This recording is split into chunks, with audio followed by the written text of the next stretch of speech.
La princesse de Montpensier est une œuvre de Madame de La Fayette qui a par la suite été reprise par Bertrand Tavernet sous la forme cinématographique. Les œuvres de ces derniers comportent de multiples thèmes. Seulement, celui qui retiendra principalement notre attention est celui de la femme, et plus précisément celui de la représentation de la femme.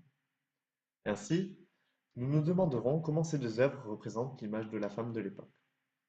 Dans un premier temps, nous verrons que ces deux œuvres nous dévoilent des visions pessimistes de la femme. Ensuite, nous verrons que l'œuvre de Bertrand Tavernier est une œuvre plus révélatrice de cette condition de la femme de l'époque. Et enfin, nous nous demanderons si ces œuvres sont des œuvres féministes.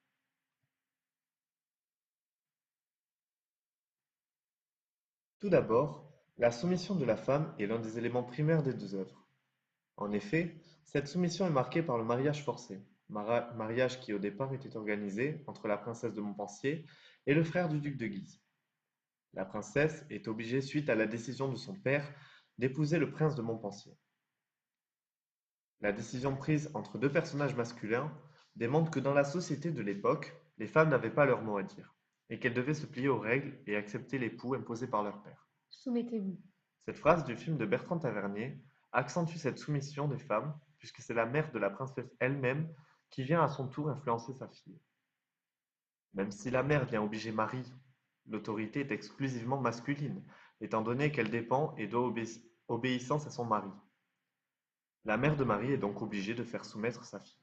Ou encore, m'aimerez-vous aussi, madame? Quand vous me le commanderez, monsieur. Dans tout livre, on retrouve cet exemple dans la citation suivante. Se résolut de le lui ôter et de se le procurer en faisant épouser cette grande héritière au jeune prince de Montpensier. Seulement, en plus d'être soumises à leur père, les femmes sont ensuite soumises à leur mari. Les femmes sont ainsi opprimées par la société, déshumanisées, considérées comme du bétail, et enfin, dominées par les hommes. On comprend alors que cette soumission est une soumission inévitable. Lorsque mademoiselle de Mézières était jeune, elle dépendait de ses parents. Une fois mariée, elle dépend désormais de son mari, et doit lui obéir. Le film insiste sur cette dépendance de la femme, lorsque l'on voit la duchesse de Montpensier, qui n'est pas bien traitée par son mari puisque ce dernier décide de tout sans même solliciter l'avis de sa femme. Au début, si Marie voulait tout faire pour éviter ce traitement, elle a fini par se résigner, c'est pour cela qu'elle dira, C'est notre métier d'obéir. à Catherine de Guise, afin de la consoler, de devoir épouser un homme 2 fois plus vieux qu'elle.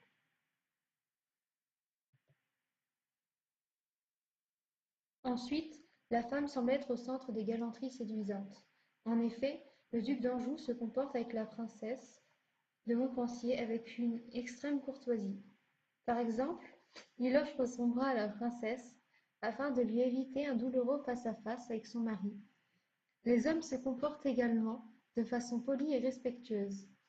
Seulement, toutes ces attentions ne sont que des façades. En effet, ces apparences ne sont que trompeuses, elles dissimulent en réalité que les femmes ne sont que des proies recherchées en fonction de leur position sociale, mais également en fonction de leur richesse, de leur influence et ce qu'elles pourront rapporter à la famille du mari. Trouvant la marquise de Noirmoutier, personne de beaucoup d'esprit et de beauté, qui donnait plus d'espérance que cette princesse, il s'y attacha entièrement. On comprend cela lorsque le duc de Guise abandonne la princesse de Montpensier par pure ambition. Catherine, la sœur du duc de Guise, se révolte également lorsqu'elle apprend qu'elle doit épouser Montpensier. Il décide ça, les mariages, sans nous, comme pour les chevaux ou les chiens de meute. Ne pas inclure les femmes dans les choix de mariage et les voir comme des façons d'élever le rang social des familles ne fait que les considérer comme des animaux ou les ravaler à un rang à peine humain. C'est ce qu'en témoigne cette phrase prononcée par Catherine. De plus, lorsque la femme est jeune et belle, elle est sûre d'attirer les regards et d'être au centre de galanterie, et c'est encore mieux si elle fait partie d'une riche famille avec qui il serait possible d'arranger un mariage afin de lier les deux familles. Enfin, on peut remarquer une certaine dévalorisation de la femme. Toujours surveillées de près comme de loin, les femmes ne sont en définitive que des proies. Elles n'ont pas la possibilité de faire ce qu'elles souhaitent et doivent constamment obéir. Quand Marie était enfant, une duègne était chargée de veiller sur sa conduite, lui donnant peu d'autonomie et d'intimité. Même lors de leur nuit de noces, Les femmes sont toujours surveillées, ce qui montre non seulement qu'elles sont dominées, mais également dévalorisées, puisqu'on ne les laisse pas vivre comme elles le souhaitent. Tous leurs faits et gestes sont épiés afin de s'assurer qu'elles ont respecté tout ce qui leur sont imposés. Lors de la nuit de noces, on s'assure que la mariée est vierge, puisque dans le cas contraire, le contrat de mariage pourrait être rompu. L'éducation des femmes est très limitée. Dans les deux œuvres, la princesse de Montpensier se trouve rarement seule. Elle est presque toujours à portée de regard et d'oreille. Je vous l'ordonne, on m'observe, ne m'approchez pas. Ensuite, le rôle de la femme est très effacé dans le sens où ces dernières sont constamment enfermées chez elles et attendent assidûment le retour de leur mari. Même durant l'attente de leur mari, leurs qualités ne sont pas mises en avant. En effet, dans le livre comme dans le film, on nous présente des femmes mal éduquées qui se contentent uniquement d'une éducation limitée et dont on a du mal à percevoir l'utilité. Montpensier fut contraint de quitter sa femme pour se rendre où son devoir l'appelait. Après 2 années d'absence, la paix étant faite, le prince de Montpensier revint trouver la princesse sa femme, tout couvert de gloire qu'il avait acquise au siège de Paris. Étant donné que les hommes étaient contraints d'aller à la guerre, les femmes ne voyaient qu'une chose à faire, attendre. 2 ans pour la princesse. De plus, la dévalorisation s'intensifie lorsqu'on se rend compte que les femmes vivent dans un monde d'hommes. La princesse est entourée, voire cernée par les hommes. Elles sont l'objet de tractations entre grandes familles cherchant la meilleure alliance possible. Pas moins de 5 personnes prétendent à la main de la princesse. Et celle-ci, une fois mariée, sera encore placée sous la tutelle d'homme, son mari. Puis, il la confie au comte de Chabannes pendant son absence. Dans n'importe quelle situation, les femmes subissent la violence des hommes, que ce soit de leur père, leur mari ou leurs amants. Dans la nouvelle, lorsque Madame de Lafayette écrit que Mademoiselle de Mézières est Tourmentée par ses parents, cela signifie qu'elle est malmenée physiquement jusqu'au moment où elle acceptera ce mariage avec le prince de Montpensier. Ce moment est retranscrit et souligné dans le film lorsqu'on voit le père de Marie la gifler violemment. Quant au prince de Montpensier, il s'emporte avec des violences épouvantables. lorsqu'il aperçoit sa femme discuter avec le duc de Guise. Dans le film, il est également très brutal, surtout après la soirée du ballet des morts où Chabannes intervient à temps pour l'empêcher de la frapper. Dans son œuvre, Madame de Lafayette montre cette oppression sans pour autant la dénoncer ouvertement, alors que Bertrand Tavernier la montre afin de la condamner. En effet, on retrouve d'un côté un père furieux, agressif, menaçant sa fille, et de l'autre une fille innocente contrainte à se soumettre au choix de son père. Bertrand Tavernier va insister sur la gestuelle du personnage masculin pour accentuer cette violence. Ainsi, le choix de mettre en confrontation deux personnages totalement opposés rend le spectateur confus. L'objectif principal de Bertrand Tavernier était d'insister sur la violence faite aux femmes, mais également de faire réagir le spectateur. Vous devez me céder, c'est votre devoir d'obéir. Le corps des femmes souffre de cette soumission. Dans le livre, la princesse de Montpensier meurt alors que le duc de Guise l'abandonne, et dans le film, elle est contrainte de subir la nuit de noces, moment particulièrement humiliant et douloureux qui en plus est à la vue de tous. Néanmoins, l'évolution de la condition des femmes dans les deux époques se fait tout de même ressentir dans la manière dont les deux auteurs ont décidé de traiter et représenter la princesse de Montpensier. Dès lors que les femmes étaient soumises par les hommes, leur vie était résolue à être contrôlée par les hommes, sans possibilité de faire ce qu'elles souhaitaient. Le fait qu'elles ne devaient qu'obéir les poussait à un rang inférieur, à celui des hommes, puisqu'elles n'avaient pas une éducation complète, elles étaient constamment victimes de violences, d'oppression et de soumission. Tant de choses qui nous ont fait comprendre que leur vie était destinée à être tragique. Dans le film, on peut rapidement apercevoir cette idée au début, lorsqu'une femme enceinte se fait poignarder par le duc de Chabannes. Ensuite, que ce soit la princesse de Montpensier, la sœur du duc de Guise, la femme de Montpensier, toutes sont victimes de leur mari, car elles n'ont pas le choix et sont vouées à une vie tragique. La femme de Montpensier meurt, et Montpensier, n'ayant guère accordé d'importance à sa femme de son vivant, décide de se remarier avec la sœur du duc de Guise, qui a la moitié de son âge. Néanmoins, la princesse de Montpensier semble pendant un moment avoir un destin héroïque. Dans le film, Marie fait face à la passion. Elle ne renonce pas et affronte les obstacles avec courage et détermination. Marie n'a peur de rien, pas même de son mari, puisqu'elle le provoque sans se soucier des menaces, de la solitude ou des risques que cela peut entraîner. Elle ne veut pas être commandée et décide de sa vie lorsqu'elle part retrouver Guise malgré les menaces du prince son mari. De Lafayette, quant à elle, termine sa nouvelle sur les trois échecs de la princesse. Avoir perdu l'estime de son mari, le cœur de son amant et le plus parfait ami qui fut jamais. Si Marie ne meurt pas dans le film, sa vie n'en reste pas moins tragique puisqu'elle perd tout de même son ami, son amant, et décide de se retirer de l'amour. Malgré un destin a priori héroïque, dû à la volonté de Marie d'être libre, elle finira par être rattrapée par son destin, tout comme dans la nouvelle, en perdant tous ceux qui lui étaient chers et en devant obéir euh, continuellement aux hommes qui précipitent les femmes vers cette vie et ce destin tragique.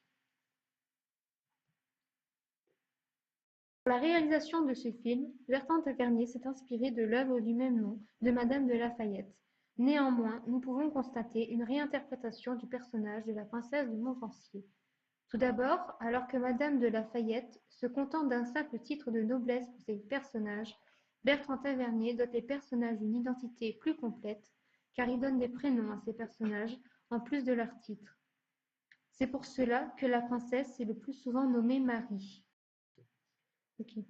La princesse du film est donc une réinterprétation de Bertrand Tavernier, qui la construit comme une femme plus forte et rebelle que dans le livre de Madame de Lafayette. Marie n'hésite pas à défier son mari, à s'éloigner de lui à plusieurs reprises et ignore son ultimatum en choisissant de rejoindre le duc de Guise, prenant ainsi l'initiative de la rupture. Cette dernière va voyager seule à cheval. Elle va être également aller à la rencontre de Guise malgré les protestations de son mari.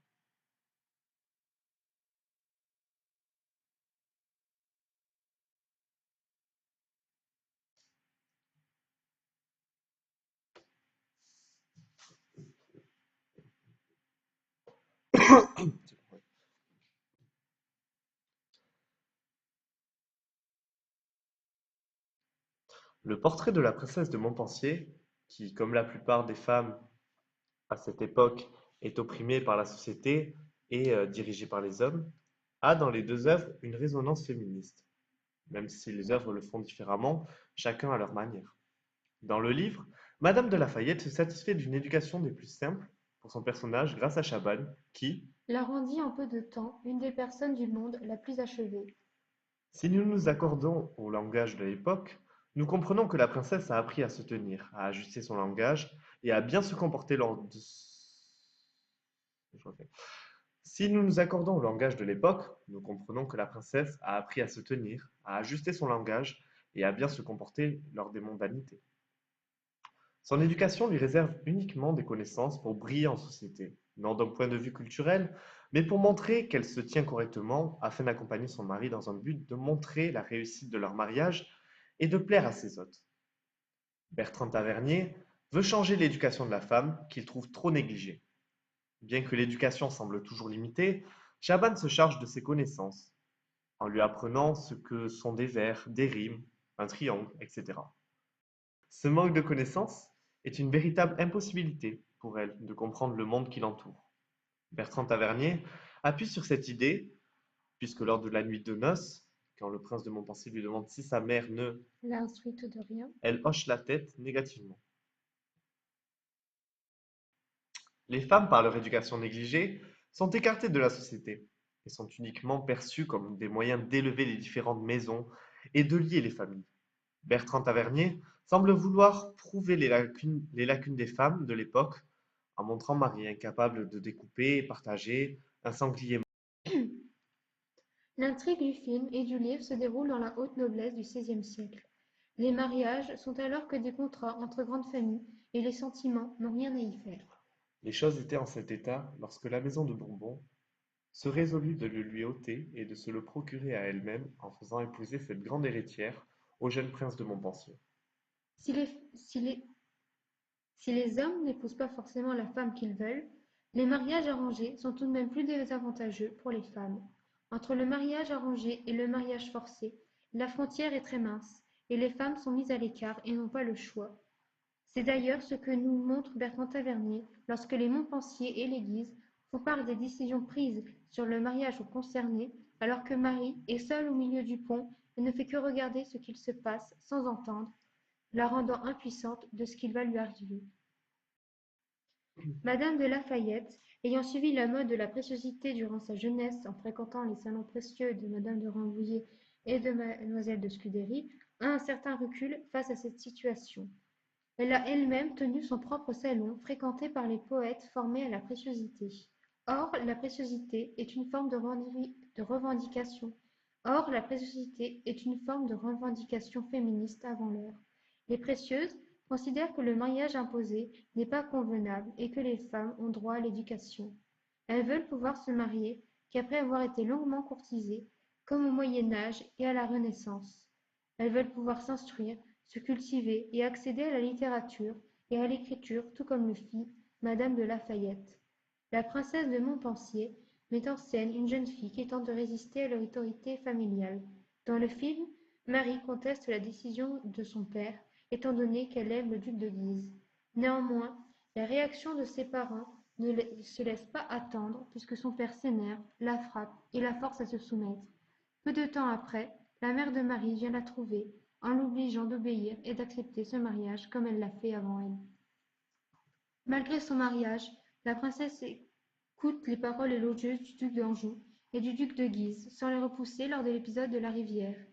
Outre la princesse de Montpensier, la sœur du duc de Guise va aussi souffrir du mariage arrangé, lorsqu'elle est obligée d'épouser le père de Montpensier. Les mariages arrangés sont non seulement remis en cause directement par Bertrand Tavernier et Madame de Lafayette, mais également indirectement à travers la réalisation de leurs personnages.